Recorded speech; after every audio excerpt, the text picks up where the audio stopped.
Penyiksaan ekstrem yang dilakukan tersangka disebut mengarah pada indikasi gangguan kepribadian antisosial dengan perilaku psikopat. Tanpa merasa bersalah dan empati, juga memiliki hasrat menggebu untuk menguasai dan mengontrol korban. Kisah pilu penyekapan dan penganiayaan seorang wanita di Ranca Ekek sisakan banyak pertanyaan.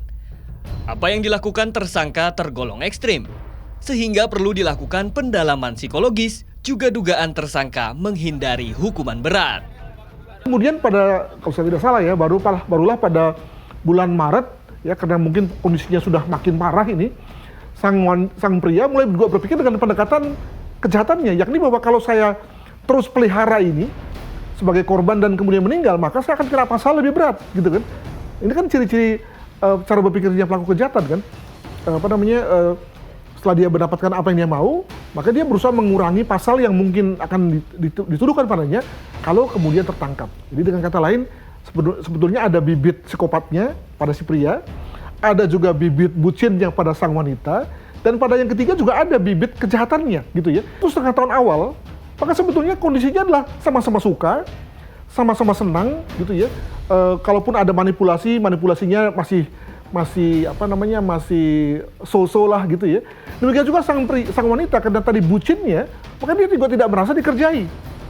Barulah satu setengah tahun berikutnya, barulah kemudian lalu mulai keluar eksploitasinya, keluar penyekapannya, keluar psikopatnya secara luar biasa.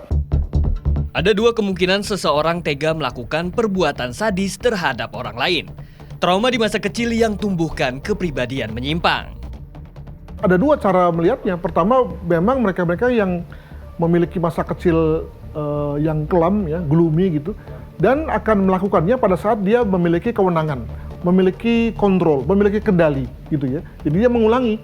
Maka dia memang mencari orang yang bisa dia kendalikan, yang bisa dia eksploitasi. Nah, dalam hal ini lalu kemudian ada sang wanita yang yang dengan lugunya, dengan bucinnya, lalu masuk dalam circle-nya, gitu kan. Nah, maka kemudian dia jadikan wanita itu sebagai pertama sebagai sarana untuk selalu mempertajam psikopatiknya. Pertanyaan kemudian, bagaimana bisa tindakan penyekapan dan penyiksaan berlangsung tanpa terdeteksi oleh warga sekitar? Saya menduga kita jangan nyalahkan lingkungannya, tapi kita memang harus mengagumi kelihayan sang pelaku gitu. Misalnya begini, jangan-jangan dia pindah-pindah itu pada saat sudah mulai ada orang yang curiga, gitu kan? Sudah mulai satu alarm untuk dia segera pindah, gitu ya. Jadi mungkin di situ titik mengapa dia pindah-pindah, ketika sudah mulai ada orang yang mempertanyakan, mencari tahu dan seterusnya. Diungkap kriminolog, potensi kriminal bagi kaum hawa warga 62. Penting melakukan background checking sebelum memutuskan komitmen hubungan dalam jangka panjang. Ketika Anda berinteraksi, pria wanita ini, hati-hati terutama pada wanitanya. Agar jangan kalau dalam bahasa penerbangan tuh go show gitu ya. Begitu ketemu langsung pergi gitu ya. Nanti yang rugi kita nih sebagai wanita ya. Tentu berbeda kalau misalnya kita dikenalkan dengan orang yang dikenalkan oleh paman, oleh tante, oleh teman. Mereka punya referensi tentang perilaku, background dari yang bersangkutan. Demikian.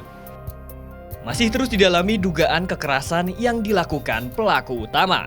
Termasuk kemungkinan adanya pihak lain yang mengetahui kejadian tersebut namun memilih diam.